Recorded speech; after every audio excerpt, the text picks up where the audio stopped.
नमस्कार, ईटीव्ही भारत मध्ये आपले स्वागत। आपण पाहत आहात न्यूज टाइम। लोकसभा निवडणुकीच्या तिसऱ्या टप्प्यातील महायुतीच्या उमेदवारांच्या प्रचारासाठी पंतप्रधान नरेंद्र मोदी आज आणि उद्या महाराष्ट्रात, सोमवारी सोलापूर, कराड आणि पुण्यात सभा, तर मंगळवारी माळशिरस, धाराशिव आणि लातूर मध्ये करणार प्रचार। पंतप्रधान नरेंद्र मोदींची शिवसेनेसह काँग्रेसवर सडकून टीका, ठाकरेंच्या नकली शिवसेनेपासून सावध राहण्याचा दिला सल्ला। पुण्यातील मुरुडकर झेंडेवाले यांनी बनवली मोदींसाठी खास दिग्विजय योद्धा पगडी। लोकसभा निवडणुकीचा प्रचार रंगात, शिरूर लोकसभेतील डॉक्टर अमोल कोल्हे आणि शिवाजीराव आढळराव पाटील हे दोन्ही उमेदवार वाडा गावात आमने सामने। कोल्हे म्हणाले, निवडणुका येतात जातात, पण माणूस टिकला पाहिजे।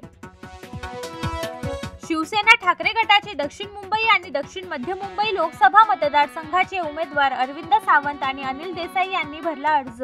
उमेदवारी अर्ज दाखल करण्यापूर्वी श्री सिद्धिविनायकाचं घेतलं दर्शन। देशात 17 लाख हिंदू कुटुंब ज्यांची मालमत्ता किमान 50 कोटींच्या पुढे आहे, त्यांनी सोडलं भारतीय नागरिकत्व। या लोकांनी नागरिकत्व का सोडलं याचा प्रकाश आंबेडकरांनी मोहन भागवतांना विचारला जाब।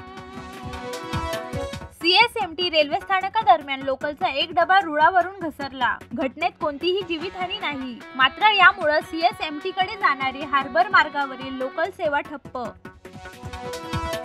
मुंबईतील मानखुर्द मधील हत्या झालेल्या 27 वर्षीय तरुणीच्या घरी पालकमंत्री मंगलप्रभात लोढा आणि किरीट सोमय्या यांनी दिली भेट। म्हणाले, मुंबईत अनधिकृतपणे राहणाऱ्या बांगलादेशी आणि रोहिंग्याचा बंदोबस्त करणार।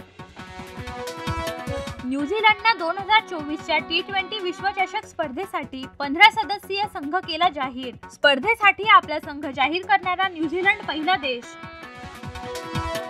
ऋतिक रोशन, ज्युनियर NTR, रणबीर कपूर आपापल्या लेडी लव्ह बरोबर मुंबईत डिनर डेटवर। त्यांच्याबरोबर चित्रपट निर्माता करण जोहरही कॅमेऱ्यात कैद।